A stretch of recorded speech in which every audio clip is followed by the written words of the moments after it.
আজকে ঢাকা থেকে দ্বীপজেলা ভোলার উদ্দেশ্যে যাব। আর আমাদের দ্বীপজেলা ভোলা যেতে হলে স্থলপথ দিয়ে যাওয়া যায় না, তাই আমাদের নৌপথে যেতে হয়। তাই বাইকও আমি আপনার নৌপথে নিয়ে যাব। তাই বাইক উঠালাম এই কর্ণফুলীর 9 লঞ্চে। ভিতরে নেব না, এখানে রাখবো, এখানে রাখি নাকি, এখানে রেখে দেই। বাইক ভাড়া হচ্ছে তারা রাখে ভিতরে ভিতরে ভিতরে রাখবো না,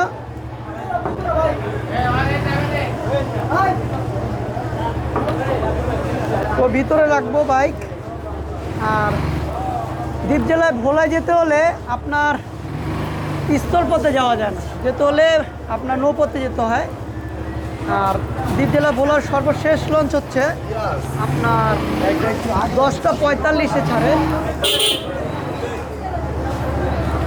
ওই পাল্টা নেব না,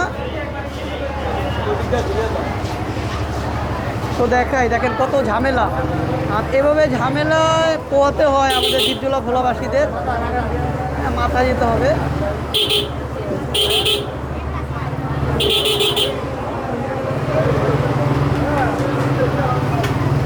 কি একটা অবস্থা, ঢুকবো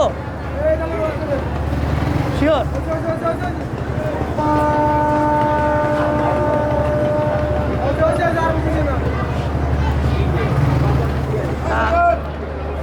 ঢাকা থেকে ভোলা যেতে হলে স্থলপথের কোনো যোগাযোগের ব্যবস্থা নেই, তাই আমাদের দ্বীপজেলা ভোলাবাসীদের যেতে হলে এই নৌপথে যেতে হয়। আর আজকে ঢাকা থেকে দ্বীপজেলা ভোলার খেয়াঘাটে যাচ্ছি বাইকে, লঞ্চে উঠিয়ে, মানে লঞ্চে উঠিয়ে যাচ্ছি কর্ণফুলী 9-এ।